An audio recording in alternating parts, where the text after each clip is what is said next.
Hiya, Danny. How's it going? Good. Excuse me.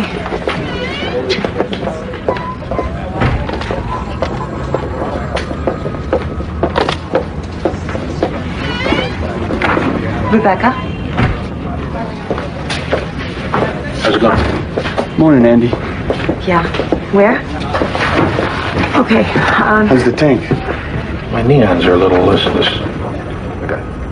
tell Kyle Mommy's on her way.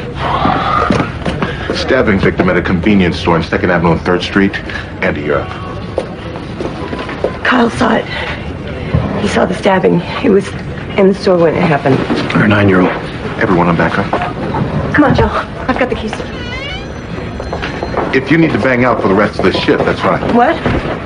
Do what you gotta do. I'm going to.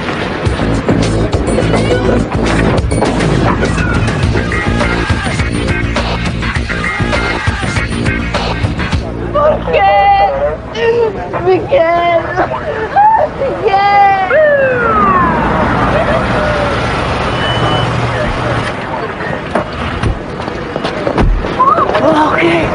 Oh, okay, Kyle. It's okay.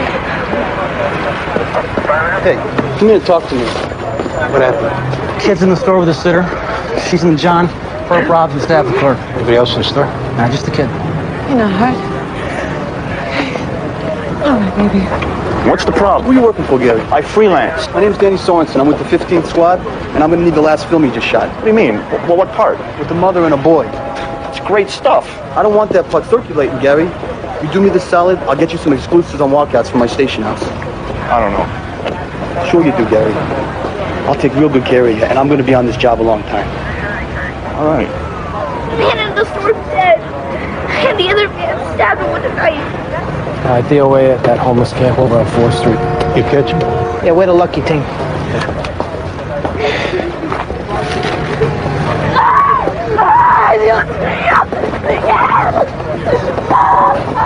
Let's get him out of here.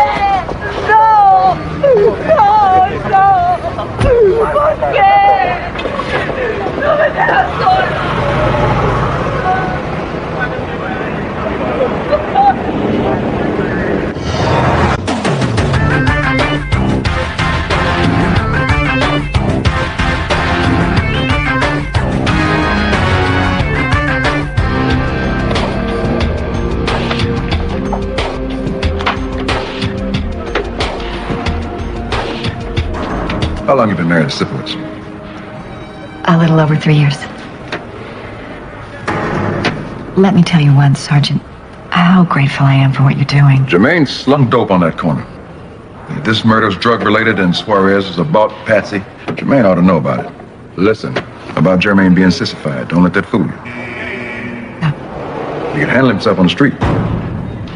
You in there, Detective Dornan? Here I am, Jermaine, and it's Sergeant Dornan. Congratulations. Assistant District Attorney Costas. How do you do? How do you do? Assistant District Attorney, yes. Well, I'm afraid I can't speak to you just now because of an urgent denture problem. What's this now? It's getting on 16 days. I've been asked to see the dentist to have my upper plate adjusted. And I'm afraid that whatever cooperation you're looking for, I can't provide until that happens. Well, let's take care of that right after this. No. It would not take long. My mouth is very important to me. All right, can we get him in for a denture adjustment now? Thank you very much. I expect you to cooperate when you get back here. Oh, I've been very cooperative with my plate repair.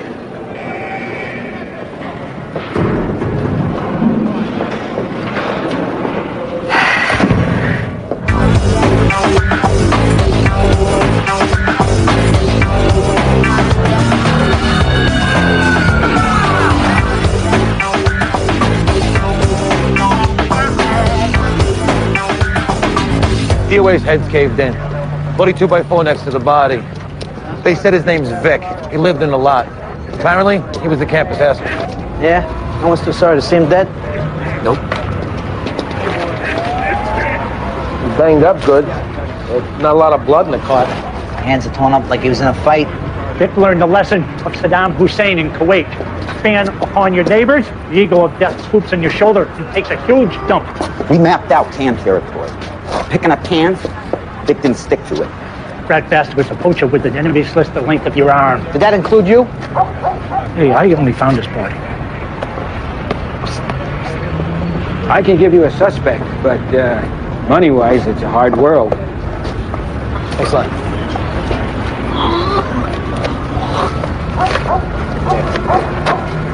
Another 20 if you're right.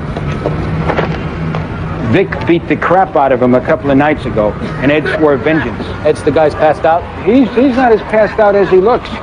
He's part way playing possum. Says this guy's worth the conversation. Not the one passed out? Yeah. You stay here.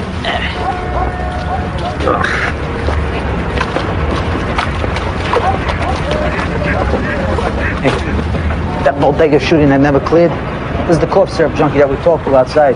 Yeah, he told us about the crackhead hooker going down on the guys in the basement. Yeah, he was straight with us about her as far as that goes. Hey, wake up. What's going on? There's a guy murdered over here. What do you know about that? Next to nothing.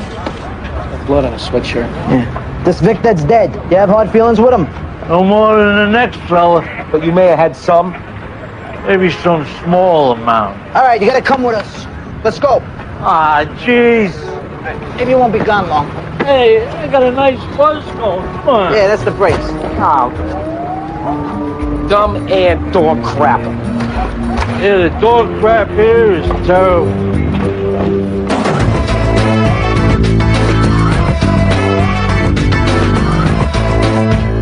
We came into the store coming from Dr. Kendall's. You and Rebecca. She took me for my ear infection. And coming home, we went in to get a super comb.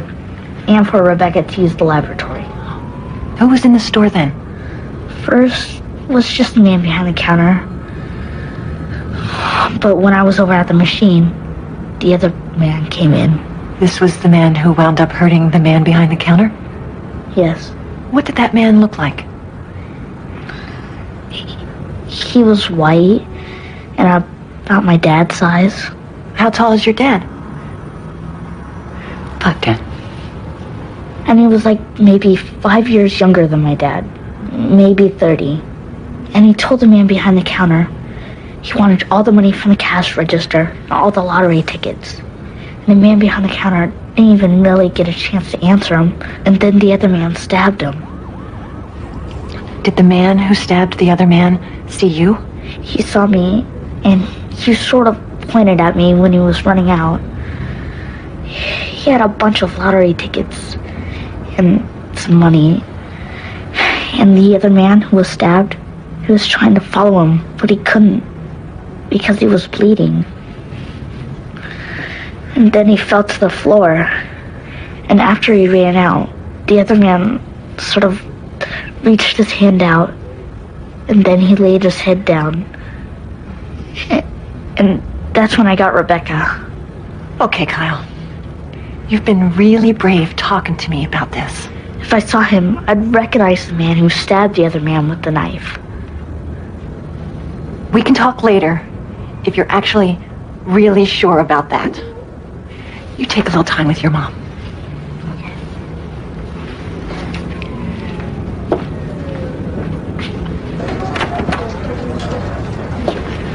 How's he doing? Jill's right with him. Did he give you any sort of description? He gave me a decent general description. Didn't really get a good specific look. Yeah. I'm not sure if he could pick the guy out. The sinner's got nothing. Hi, Joe. Any other witnesses on campus? Narcotics and any crime following up on the corners. They may very well come up with something. In other words, we got nothing except for Kyle. Does Kyle want a soda or anything? I'm getting him one. I just need to use the gym for a second. Cut this hit loose? Yeah. Dumbass DOA don't have a surveillance camera.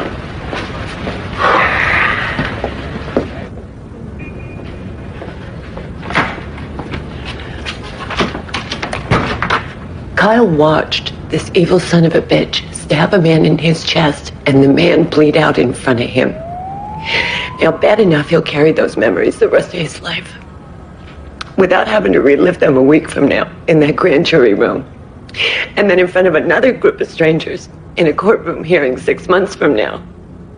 And then a year later, have to sit on the witness stand while that same evil bastard scares him with his hateful looks, and his ass lawyer tries to break my boy down and humiliate him. Jill, if you want, we'll walk Kyle out the door, and no one will ever see his name in a single piece of paperwork connected with this case.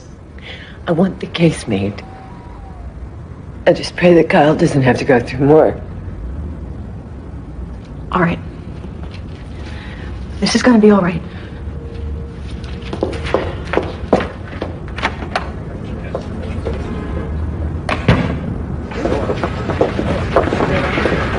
She was all upset. She's worried for her boy. She's supposed to be worried for him. We need a confession in this case. Yeah, confession would be good. Yeah, we need to get the ass that did this to confess.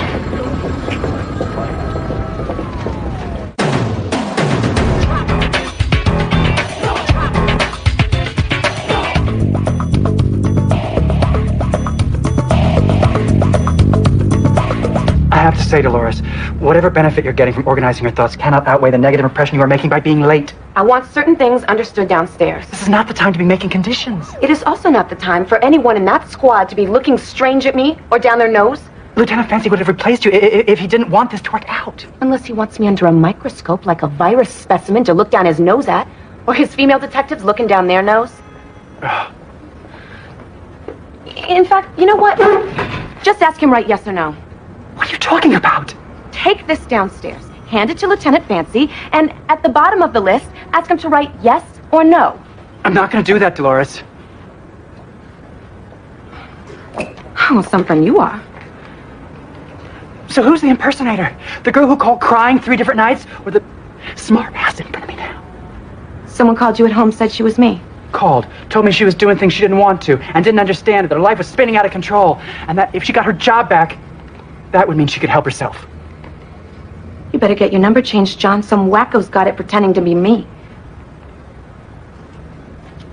Want to make a paper plane? No. And I'm not going to change my phone number.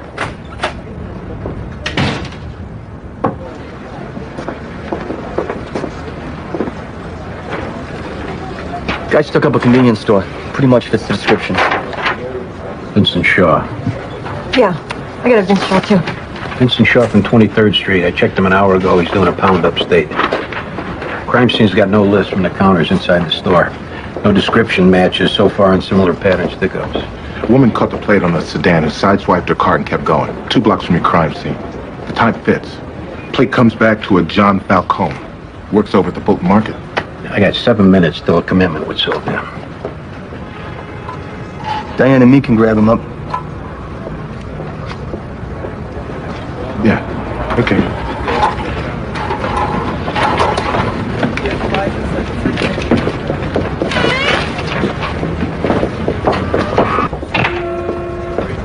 So much of these days is confusing to me. That cough syrup will bring you to your knees. I got bronchitis. Chronic. That's what knocks me over. Anyways, Ed, our specific concern is the blood on your sweatshirt. I hope to get my balls beat off. What's the crime in that? So you're saying that's your own blood? Sure. Where were you last night, Ed? Big part of the night at that oil drum fire we get going outside the garage on Lafayette. Looking back then. Cause of the cold. Yeah, it's gotten very chilly. Ed, who can back you being outside the garage on Lafayette? The people there with me. Yeah, good. We're gonna take a ride over to Lafayette later, Ed. The fellas there better be able to back your story. They will. If that was the night that we had the fire. When you last see Vic Frawley? Look, he took my can root, but I didn't kill him. Was it Vic that beat on you, Ed? Many people beat on me. The story we're hearing is Vic beat on you, taking over your can territory. Him coming up dead, we gotta look at you as having a motive. If we take your sweatshirt to our lab, Ed, and it comes up positive for Vic's blood, you're facing a murder charge. If you did something to Vic, maybe completely justifiable, over him bullying you off your canned route, the time to say so is now, before the evidence paints you into a corner where you don't get no credit for remorse. Ed!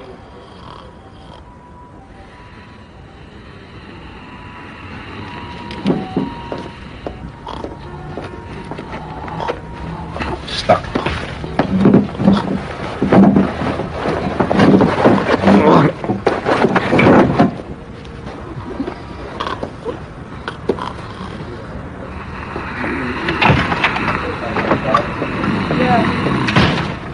Honey, I need to be here paying attention so your brother doesn't get more involved with this.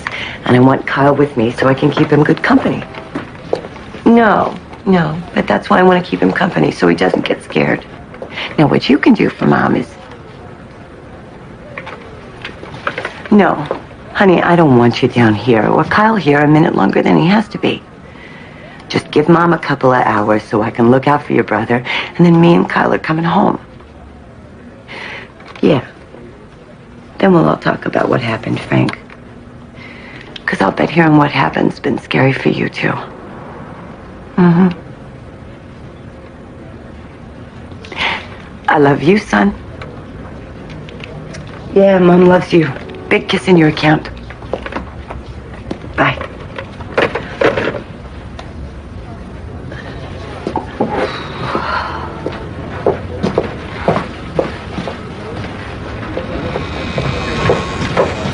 Leo, what are you doing? You sleeping, huh? Yeah, Kyle's taking a nap. What a nightmare for him. Uh-huh. You actually saw the murder? Why? Well, because it'd be that much more of a nightmare for him if you actually saw the murder take place. Yeah, well, it's not really clear what he saw. I'm not here as assistant district attorney, Jill. I'm not even a riding DA. Okay. I mean, we do have a relationship. Leo, if you're here for support, show it by walking away. You work in a part of the system I can't trust right now. You think I would hurt Kyle? Oh, the system never means to hurt anybody. I'm sorry. I gotta count on my own.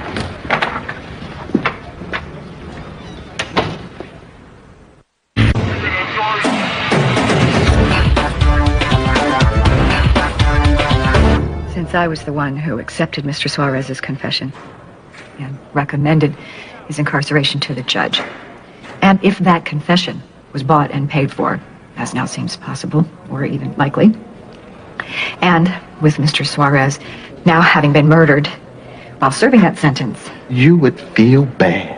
Being smart, Jermaine. If I was smart, would I be locked up? you were on that corner. When the murder happened, yes. Did Suarez do it? And I really appreciated your help with my dental plate. $250 in your commissary account. For everything.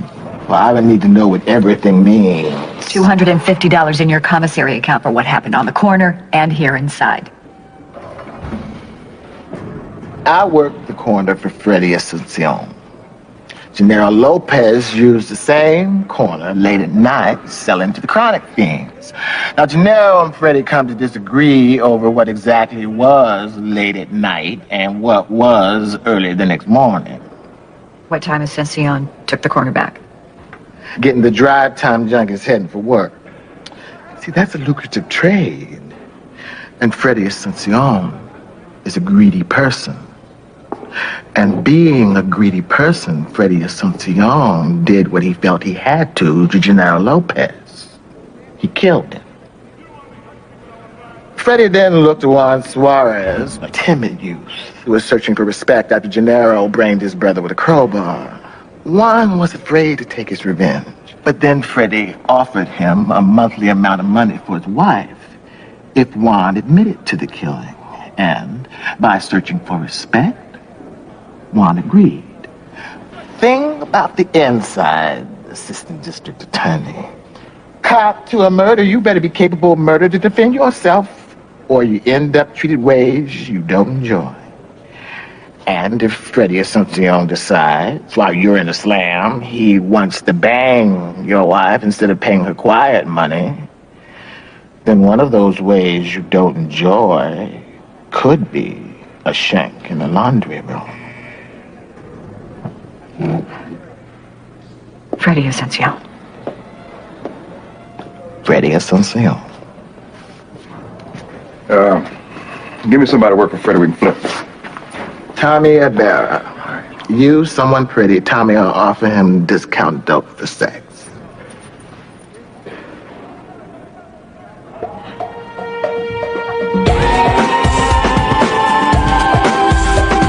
Have a seat in here, John. Finally, she speaks to me. Thank you. Thank you. You don't tell me nothing about nothing. You gotta talk about a situation. What situation? You're being very secretive, very covert, very enigmatic. The car thing? All right. I guess I should have stopped when I brushed that other car. Pressure of the moment, John. That's exactly how it happened. Heat of the moment, and I did something stupid. I mean, nobody was hurt, right? Were you by yourself in the car, John? No, I was with a friend. What's the friend's name? Vince. Vince what? Look, I mean, the woman wasn't hurt, was she? If she's saying she's hurt now, she's scamming you. What did my partner ask you? I'm just saying that this is turning into some major atmosphere here. The atmosphere's gonna get major, John. If my partner has to ask again, is Vince's last name? Bardello, all right? I mean, he's like Kenneth Starr. Like Perry Mason with the questions you don't let up. You ever commit a violent crime, John? Absolutely not. Absolutely not. I never drove away from a violent crime in my life. We're not asking you about the woman no more. You're asking about a second violent crime. 3 minutes before the one you admitted to and 2 blocks away. 3 minutes before I'm parked on the street. Where were you parked? Around the corner from somewhere. Vince went in to get smokes, a convenience store. Yeah, huh? Where did this violent crime take place? Where do you think? Oh, man. How did Vince act when he came back from the store? He was all right. Until like a block later. We're at a light, and Vince starts going, jump it, jump it. He said he boosted the smokes. You know what acting in concert means, John? Being wheelman for a stick-up is like doing the stick-up. A murder goes down in the course of the stick-up, you're guilty. A murder? I didn't even know a robbery took place. I was just driving the crazy son of a bitch home from being fired. Yeah, well, you better tell us all about that. Everything you got on Vince. I will. I will!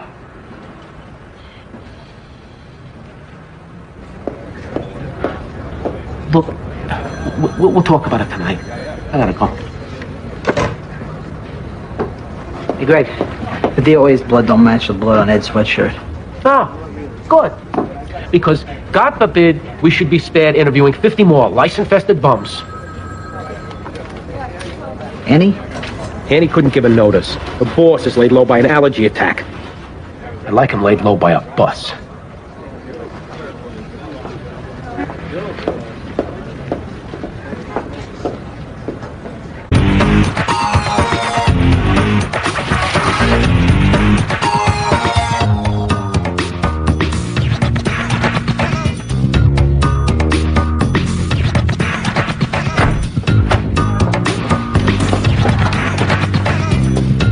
Hi, Andy. Hi. How's it going, Sipowicz? Sorry we're late. What'd you find out? Freddie Asensio. Did the murder Suarez cop do, or had Suarez killed in prison? Both. This is not about finger pointing. Suarez was a convicted murderer. Naming Asensio in a letter from prison was not enough to go on. We got a guy to flip. Deal's dope for Asensio? Yeah. Tommy Ibarra. He's in custody? No. We have to put him in custody. I hope she wasn't proposing no vigilante tactics on a ride back from Rikers. I'll take care of tactics.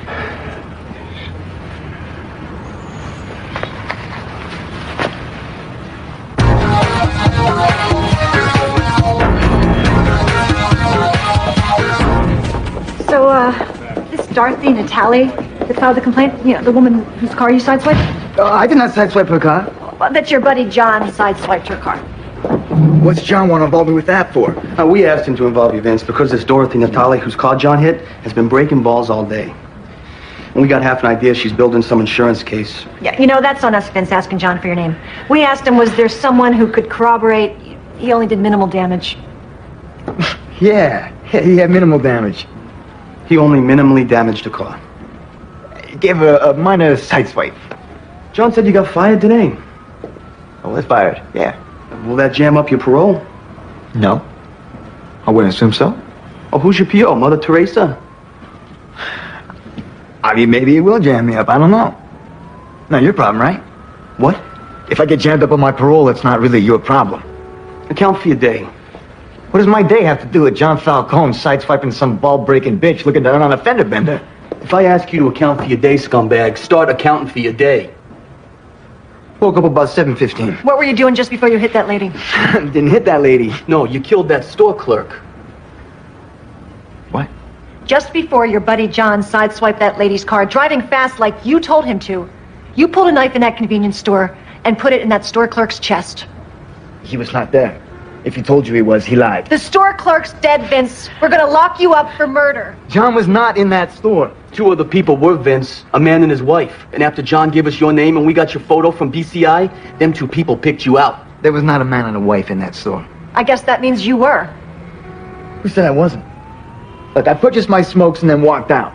John put me in that store does not make me guilty of murder or anything. And you're making them two people up. Was there a little boy in that store? What's this now?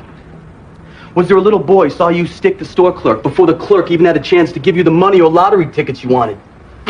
Did you point your finger at that little boy to threaten and intimidate him before you ran out? He's got me confused with somebody else. No, he saw you and you're getting locked up. But the best luck you've had in your sorry life, Vince, we don't want that boy to have to testify. So if you cooperate by giving us a statement, I'll personally guarantee I'll go to bat for you. If you and the clerk had some prior back and forth that little boy didn't see, we will go to bat for that. If he provoked you some way, disrespected your purpose being there. We know a lot of situations a guy only shows a knife to let the clerk know he's serious. Now the clerk insults him some way, tells him to shove the knife up his ass. The whole picture changes behind the clerk's provocation. And now here's the alternative, Vince. If you do not make a statement, knowing we've got an eyewitness to what you did inside, and your buddy John corroborating you were there, you make us put that little boy on. Detective Russell and me will take a vow in this room that we will crucify you. I got a lot of friends in the district attorney's office, and so does Detective Sorensen. And we will call in every favor we're owed to make this a death penalty case. Give it up, Vince. Tell us your side. My life stinks. Day one till today.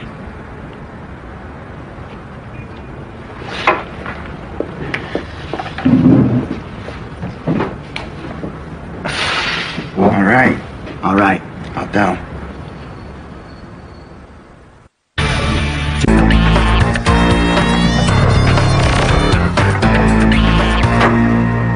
Stand in the dark, our toes frozen, talking to a procession of wet brains. That's how our evening's shaping up, James. You know what I don't like? Them embers from their barrel fires getting in your eyes. I can have a dark mood come over me in them alleys. We'll make it a 2-hour shot. Maximum, all right, Greg? Or 9 p.m., absolute maximum. Yeah. It's 9 p.m., the rats start scurrying around. Oh! Hey, you want to stop right there for us? Yeah, sure. How's it going? Good. What do you need? Knife. Need a knife, huh? Put your arms up.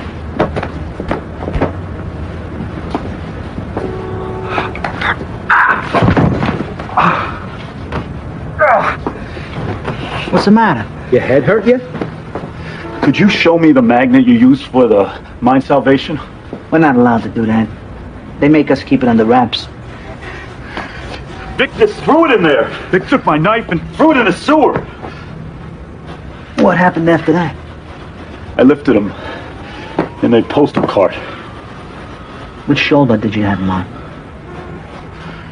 You got some blood on there. Did you hit Vic before you put him in the cart?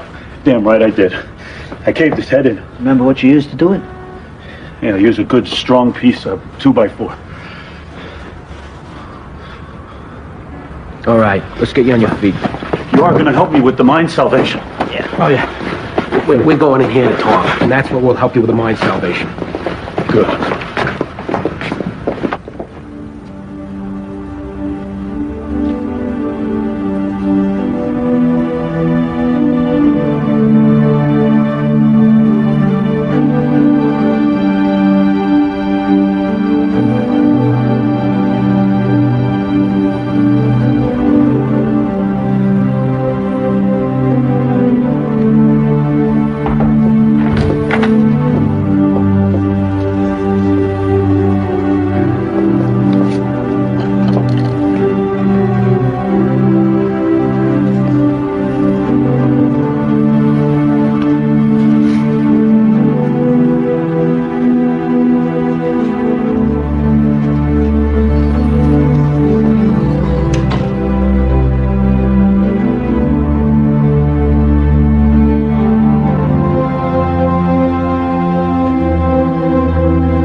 So proud of you. Free hors d'oeuvres is free hors d'oeuvres, right? Not just for the people at the bar. We're patrons, citizens of this country. I tell you, keeping Kyle from having to be involved, Jill must have been some kind of grateful to you two. Well, I am the bearer of glad tidings. What's going on? The girl I've been seeing, we've had a lot of strain lately on the subject of indecisiveness. Well, did you tell her you cleared a case today? She's the one that's indecisive. Any event, the job she hates, that has been a bone of contention. Annie just told me she quit. Good for Annie. Yeah. That's great, Rick. Yeah, that was a big hump she went over. Good. Anyways, I'm gonna go see her now. Actually, she's coming over to my place. We did an honest day's work today, didn't we? Yeah, we did. We all did an honest day's work. Night, Diane. See ya.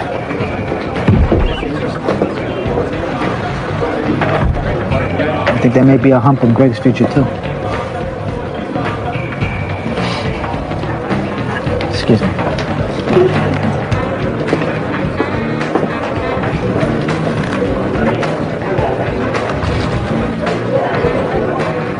Thanks for working that with me. Yeah, we worked that good. 3 beers and a soda.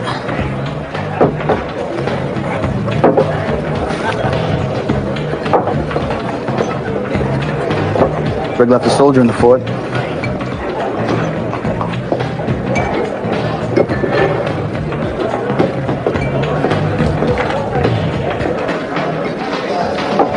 Waste not, want not. Jerk locks the door. And he didn't have to. He was only pissing. I could hear him. The nerve.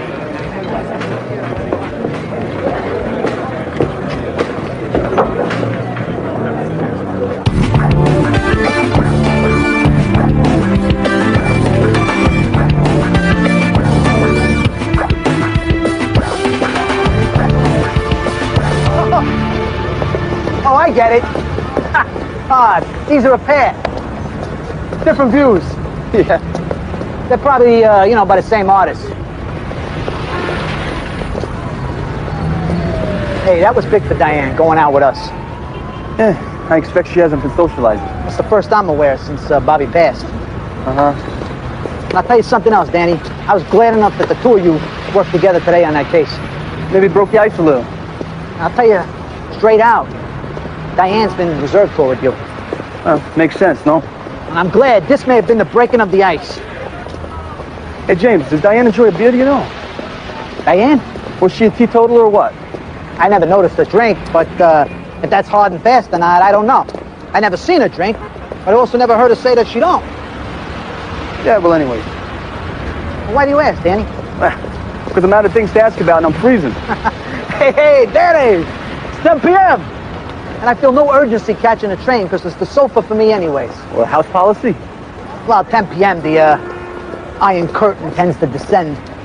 You know?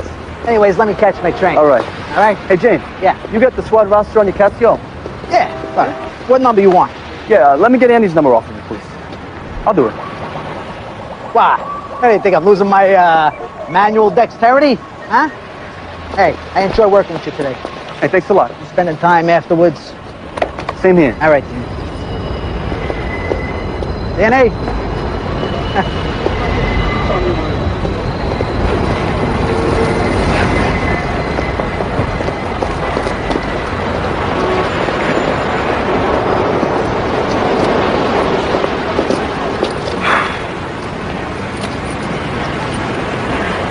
You seemed a little iffy at the bar.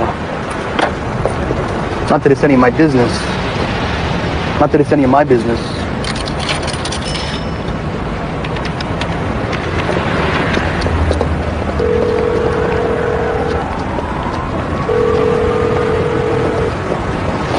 Hi, this is Diane. I'm not in right now. Please leave a message.